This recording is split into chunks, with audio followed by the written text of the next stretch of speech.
Take me through a typical day. Today's a day where you have to do a matinee and then you have to do an evening performance. What's your day like on a day like now this? I'm going to get depressed thinking about it. Oh, we're turning to the dark side again. Because we were talking about Portland and pine trees and balsam and the Luther Gulick camps. We didn't talk about that. What are they? Wohelo, Work, Health, Love at Sebago Lake, Maine. I was a counselor there. I taught drama to kids there in the summer. I love Maine. That was so crazy fabulous. I wish I'd had girls. I have 2 boys because I would have sent them to that camp. Anyway, what's a typical day like? I'm not going to lie, matinee days are tough. They're tough. Yeah. You know, this show is longer than some of the shows I've done, so I don't get to bed till 1. I wake up at 8, and then it's a very short period before the matinee. I get there 2 hours before because I train, and I like time to get settled before I perform.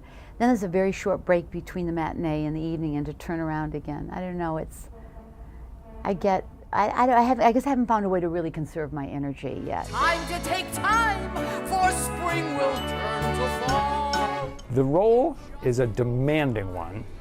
When the idea of your doing it first came up, did you immediately say, I want to do it and I want to bring a physicality to it that has not been seen before?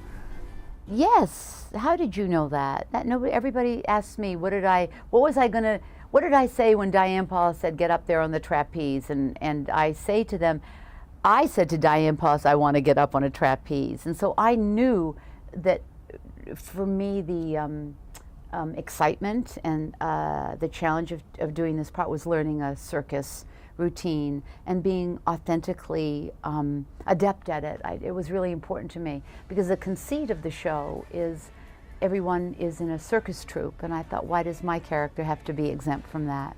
And the character in previous productions had been this kind of mousy, retiring woman who didn't have a lot of pizzazz, right? No, I think she did. No, I think... Or at least not a lot of the energy. Right, not a lot close. of this kind of pizzazz, which is using the lyrics of the song, I believe if I refuse to grow old, I can stay young till I die. And when my Bertha sings it, she really means it. I think when it's been performed before, it's been performed in a vaudevillian, kind of cliched look at grandmothers, and so feisty and still with energy, but kind of, I'm going to stay young till I die. But when I sing it, you know what? I'm going to stay young till I die. You try to stop me, mofo. That's how I sing it. So, that would be cut for the Maine audience. No. That will stay in. So you had to get trained. Yeah. You went off to circus school? I did. I went to circus school. I went to circus school here and a fabulous school in LA called Cirque School. And, you know, I've been doing Pilates and training with a trainer and just trying to stay fit. That's tough, really, the regime of not being able to eat what I want. And I was just saying to someone when I walked in that this dress that I wore a month ago in previews was kind of loose, and now I'm like, I'm settled into the show. Couldn't be tighter, couldn't be more uncomfortable. Okay? Please God, I hope you're shooting me from the waist up. So I got to get back into it. Yeah. Honestly, it's a daily job.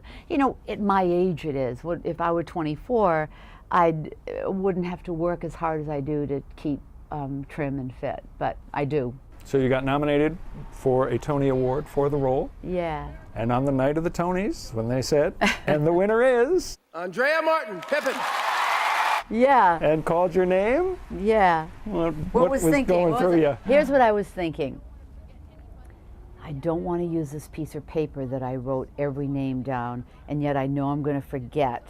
And besides, I typed on a really small font, and I had contacts, so I knew even if I held it, I wouldn't be. So that's what I was thinking. Oh my God, how am I going to really thank everybody? Because that was the most important thing to me. And Stephen Schwartz, who wrote this thrilling musical, thank you so much. It was cute though, because you were so visibly excited when you won the Tony. Yeah.